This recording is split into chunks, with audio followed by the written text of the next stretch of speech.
इस जीवन में यदि व्यक्ति किसी चीज से डरता है, ज्यादा डरता है, तो वो है उसकी मृत्यु। यदि किसी जीव को कह दिया जाए कि आज शाम को 6 बजे आपकी मृत्यु निश्चित है, तो व्यक्ति खाना छोड़ देगा, पीना छोड़ देगा। हालांकि वो जानता भी है कि यह सत्य है, ना जाने वो अपने कंधों पर कितनों को छोड़कर आया है और आगे ना जाने कितनों को छोड़ करके आएगा। प्रेम से कहिए श्री राधे। लेकिन जानते हुए भी वो इस भय से तड़पने लगता है। तो राजन, व्यक्ति जीवन में हर क्षण जीत सकता है, व्यक्ति हर परिस्थिति से जीत जाता है, चाहे वो जीवन में कितना बड़ा दुख ही क्यों ना हो। व्यक्ति उस जीवन से दुख जाता है, लेकिन बड़े से बड़े धनवान, बड़े से बड़े बलवान, बड़े से बड़े सामर्थ्यवान और बड़े से बड़े विद्वान मृत्यु से हार जाते हैं। ये एक ऐसा पड़ाव होता है जहां पर व्यक्ति चाह करके भी जीत नहीं सकता है, यहाँ पर उसे हारना ही पड़ता है। तो सुखदेव जी कहते हैं, राजा परीक्षण, यह तो सत्य है कि आए हैं सो जाएंगे, राजा रंक फकीर। कोई सिंहासन चढ़ चला, कोई बंधा जंजीर। लेकिन राजन, तुमने जो प्रश्न किया है वो बड़ा ही सुंदर प्रश्न किया है, और वो जगत कल्याण के लिए तुम्हारा प्रश्न है। मृत्यु निश्चित है, लेकिन मृत्यु को मंगलमय बनाया जा सकता है। हे राजा, उसके लिए कुछ उपाय है। कहिए गुरुदेव। ये मन परमात्मा में लगा दो। जब गुरुदेव ने ऐसा कहा तो राजा परीक्षित मुस्कुराते हुए कहते हैं, गुरुजी, सबसे मुश्किल काम यही तो है, सबसे मुश्किल काम यही तो है, ये मन परमात्मा में लगता ही नहीं।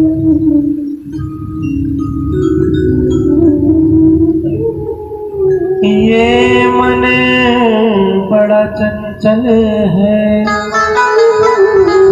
कैसे तेरा भजन करूं,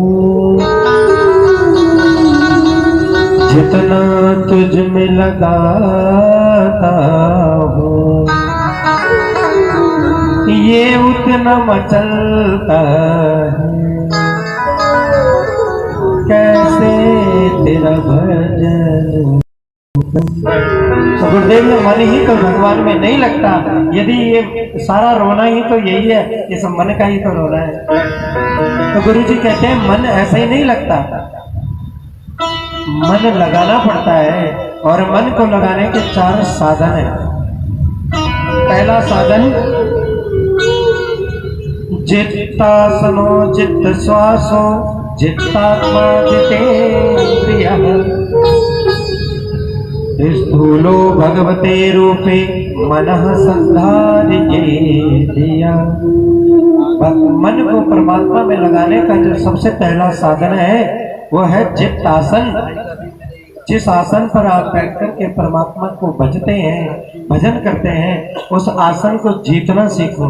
आसन को जीतने का मतलब भगवान के लिए बैठना सीखो। जैसे ही महाराज माला हाथ में लेने लगते हैं और अभी आधी माला भी नहीं हुई तो नींद के झोंके आने शुरू हो, और कई कई तो वासियां भी लेने लगते हैं। प्रेम से कहिए श्री राधे। यानी कि आपके आसन की शुद्धि नहीं है, आपने अपने आसन को नहीं जीता।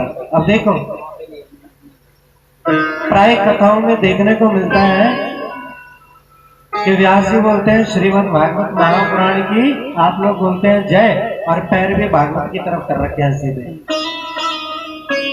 यहाँ की बात नहीं, कहीं और भी अधिकतर प्राय देखने को मिल जाता है।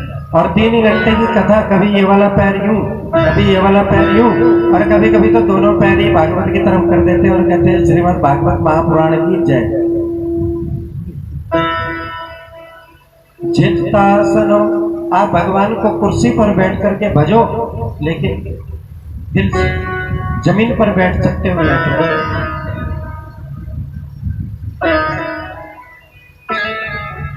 तो सबसे पहला नियम मन को स्थिर करने का क्या बताया है? बोलो क्या बताया? जित्तासनो, आसन पर बैठना सीखो, आसन को जीतो। गुरुजी आसन को जीत लिया, अच्छा आसन को जीत लिया, अब जित श्वासो, अभी श्वास को जीतो। श्वास को जीतने का मतलब ऐसी कोई श्वास ना निकले जिस श्वास में गोविंद ना हो। कि श्वास श्वास में कृष्ण भज, वृथा श्वास न कोई, न जाने इस श्वास को फिर आवन हो। प्रत्येक व्यक्ति को गिनती की सांसें मिली है, एक ज्यादा नहीं ले सकते, कम नहीं ले सकते। बोलो राधे राधे। हर चीज गिनती की मिली है, कितनी सांस लेनी है, कितने निवाले खाने हैं। आपने देखा है रोटी खाने बैठते हैं, 5 निवाले बड़े प्रेम से चबाए, छठा निवाला हाथ में है और जैसे ही मुंह में ले जाने लगे हाथ से छूट गया, मुंह में नहीं गया। क्यों? हुक्म नहीं है कि वो निवाला आपकी गिनती में नहीं है, वो निवाला आपकी गिनती में नहीं है। ये गोविंद का हुक्म नहीं है कि वो निवाला आपके मुंह में जाए। इसलिए प्रतिपल प्रतिक्षण इस श्वास में गोविंद का नाम निकले। ये दूसरा उपाय बताया, मन को भगवान में लगा। पहला क्या बताया? बोलो जित्तासनो, दूसरा जित्त श्वासो, और तीसरा बताया है जित्त संगो, संग को जीतो। संग को जीतने का अभिप्राय है कि उन लोगों का संग करो जो भगवान से जुड़े। गुरुजी ये थोड़ा आपने मुश्किल काम बता दिया। क्यों राजन? बोला ये संभव नहीं है। क्यों? बोला घर गृहस्थी से समय ही नहीं मिल पाता, तो सत्संगियों के साथ क्या बैठे। बोला जैसे व्यक्ति व्यसनों के अधीन होता है, जब किसी को कोई व्यसन लगाया जाता है तो उसको व्यसन कैसे लगाया जाता है? पहले थोड़ा सा उसको तंबाकू दिया जाता है, किस बहाने से? तुम्हारी जाड़ में दर्द है, हाँ ये थोड़ा सा चूना रख लो ठीक हो जाएगा। अब वो चूने की मात्रा दिन प्रतिदिन बढ़ती रहती है और एक दिन ऐसा आ जाता है कि व्यक्ति उसके बिना रह नहीं सकता। पहले थोड़ा सा चूना लगाता था, अब तो पूरा पैकेट ही खपा के देने अंदर। बोलो जय श्री राम। तो जैसे वो व्यक्ति थोड़े थोड़े से शुरू होकर के पूरे पैकेट तक पहुंच जाता है, ठीक उसी प्रकार से आज 1 मिनट किसी सत्संगी के साथ बैठो, कल 2 मिनट, परसों 5 मिनट, फिर घंटा, फिर 2 घंटा, और एक दिन स्थिति ऐसी आ जाएगी, ऐसी आ जाएगी कि आप ठाकुर जी के लिए बैठे बिना रह ही नहीं पाओगे। वो एक व्यसन की तरह लग जाएगा। प्रेम से कहिए श्री राम। तीसरा साधन चित्त संगो, संग को जीतो। चौथा साधन बताया है जितेंद्रिया। फिर इंद्रियां, इंद्रियों को परमात्मा में लगा दो। राजन, जीव को यदि अब भजन करने बैठे और अभी माला के 2 ही मन के चले और राहुल के घर से हलवे की खुशबू आई, तो जीव नाक में खुशबू गई, माला से ध्यान हट गया और ध्यान कहां चला गया? हलवे पर। ये जितेंद्रिया, ये इंद्री ने आपको परमात्मा से भटका दिया। तो आप क्या करें? बोला हलवा खाओ, जरूर खाओ, मन करता है तो खाओ, लेकिन उस हलवे को खाने का क्या तरीका है? बनाओ, फिर गोविंद को अर्पित करो। गोविंद को अर्पित करने के बाद जब आप ग्रहण करोगे तो आपका अंतःकरण शुद्ध हो जाएगा। इसके 2 लाभ हैं। जीव को उसके मनपसंद की चीज भी मिल गई, जीव जो चीज खाना चाहती थी जिह्वा को वो चीज मिल भी गई, और साथ ही कैसे मिली? परमात्मा से संबंध जुड़ करके मिली। प्रेम से कहिए श्री राधे। उस चीज का संबंध परमात्मा से जुड़ा तो उसमें अब किसी प्रकार के दोष भी नहीं है, अशुद्धि भी नहीं है। तो ये 4 साधन बताए। पहला चित्तासनो, आसन को जीतना। दूसरा चित्त श्वासो, श्वास को जीतना। तीसरा चित्त संगो, संग को जीतना। और चौथा बताया है जितेंद्रिया। यदि आप ये 4 नियम कर लेते हैं तो फिर आपको संसार छोड़ने की जरूरत नहीं है, आपका संसार स्वतः ही छूट जाएगा। और जब संसार छूट जाएगा तो ये चित्त गोविंद में जाकर के चिपक जाएगा। प्रेम से कहिए श्री राधे। ये चित्त गोविंद में जाकर के चिपक जाएगा। ब्रज की गोपियों को देखो कैसे अपने चित्त में गोविंद को चिपकाए बैठे हैं। जैसे ही बंसी की मधुर ध्वनि उन ब्रज गोपिकाओं के करणों में जाती है,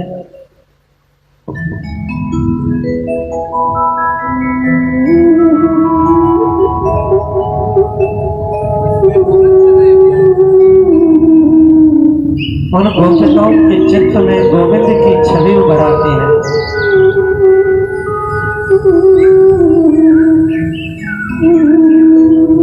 एक गोपी यमुना के तट पर बैठे हैं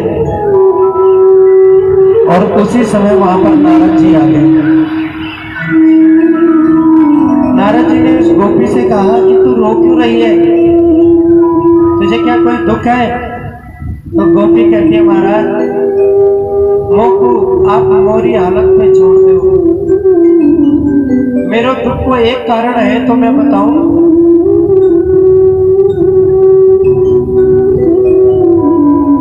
मेरे दुख के अनेकों कारण हैं। तो नारद जी ने पूछा कि देवी क्यों दुखी हो? हे गोपी तुम क्यों दुखी हो? तो वो गोपी कहती है कि नारद जी क्या करूं, वो नंद को छोरा मेरे चित्त से ऐसा चिपक गयो कि मैं उसको बाहर निकालना चाहती हूँ, लेकिन वो निकलने से भी बाहर नहीं निकलता। नारद जी कहते हैं कि बावरी हो गई है क्या? संसार उसको चित्त में बिठाना चाहता है।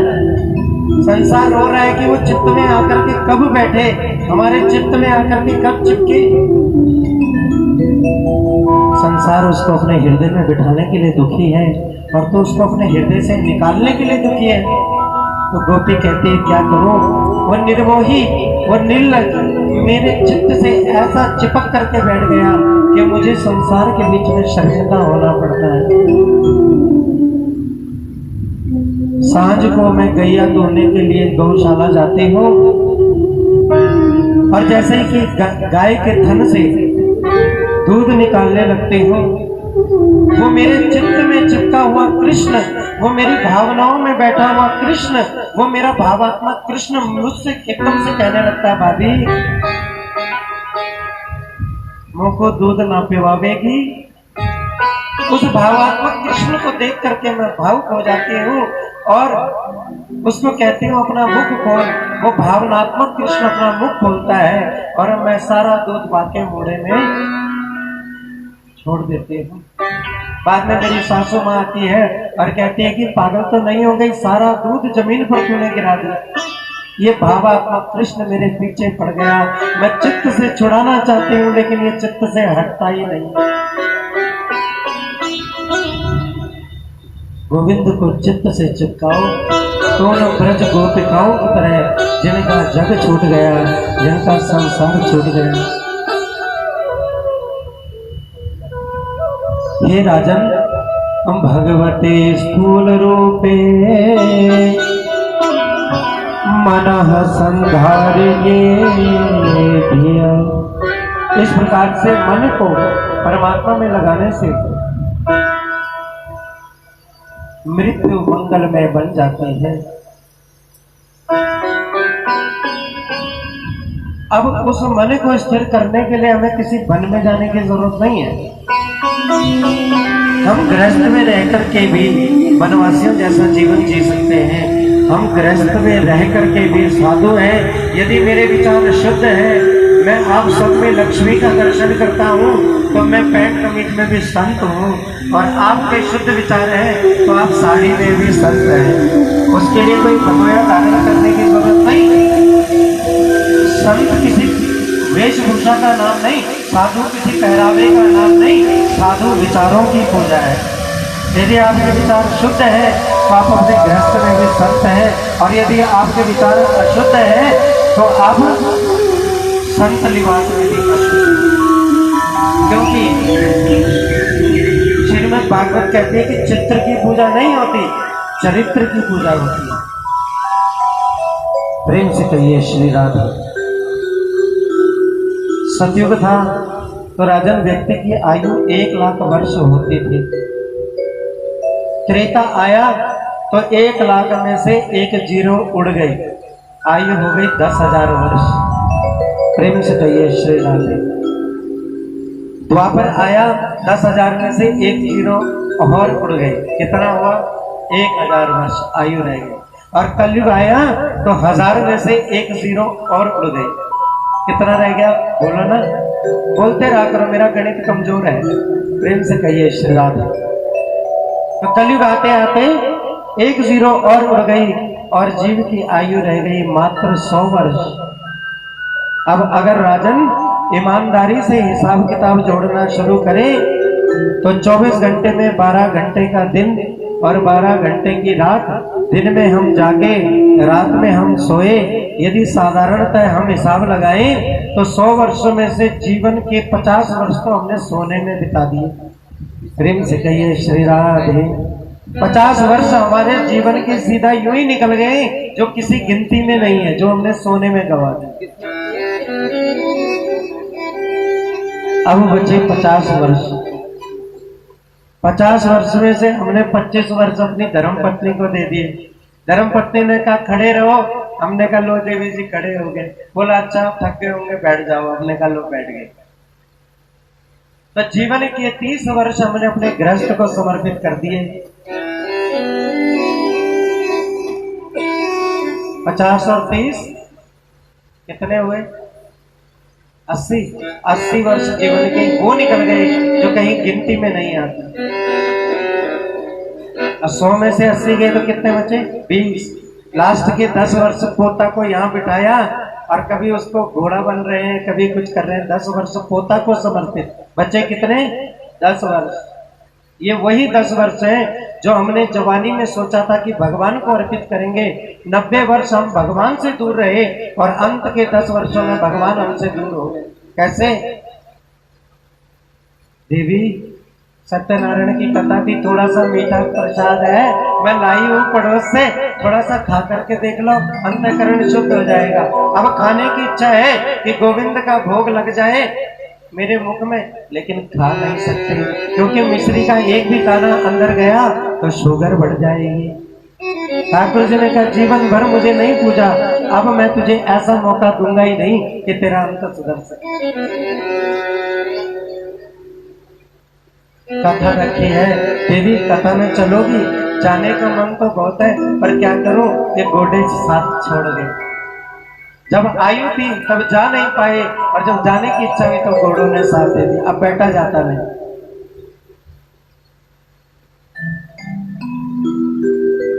देवी बड़ा सुंदर कीर्तन हो रहा है, सुनोगी? अरे सुनो कहां से, कान में तो सुनाई नहीं देता।